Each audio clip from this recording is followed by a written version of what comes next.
Yeah, well, I was a bit sceptical too. But you know what this is about, don't you? This was all about trying to prove that the Jeep could meet the Outback and do well. The WESTPOINT group, who, amongst other things, sell Jeeps, wanting to know if the product really was up to spec. They set us up with a Jeep to use as a camera vehicle on the basis that we'd report back and say, yes, it's going, or no, it's going home on the trailer.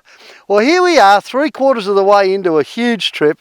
The Jeep has been all over the place. It's taken on some rough, rocky tracks. It's done lots of outback miles. I think at this stage we've probably clocked up over 8,000 kilometres quite easily.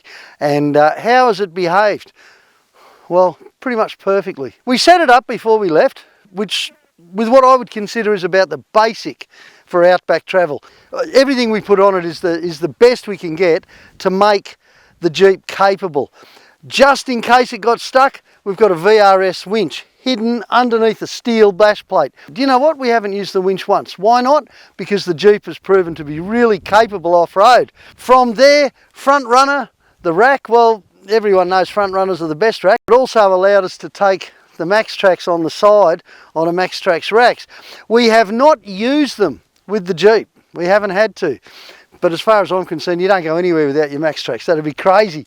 There's been a lot of nighttime driving, so naturally we got LIGHTFORCE on it. What have we got other than that? Not a lot. We've got an OL awning on the other side so that the guys have got somewhere to sleep out of the rain, and a bit of shade in the middle of the day. We've got a battery pack in the back too that goes from camera vehicle to camera vehicle. All I can say is, you Jeep knockers out there, maybe you should do what I've done, which is just have another look and be fair dinkum about it, you know. In this game, there's always a whole lot of garbage going on. You know, as a Toyota driver, I give Nissans the stick. I respect them. Some people give Jeeps the stick, even though deep down there's a whole bunch of people who really respect them. You know what? I'm starting to realise why the Grand Cherokee has such a following, for a whole lot of reasons. I'm not even driving it most of the time, but I guess that makes me even more impressed.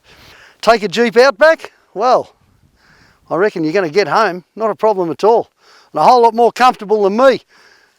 The only thing it hasn't got that Milo's got is floor flaps. Righto.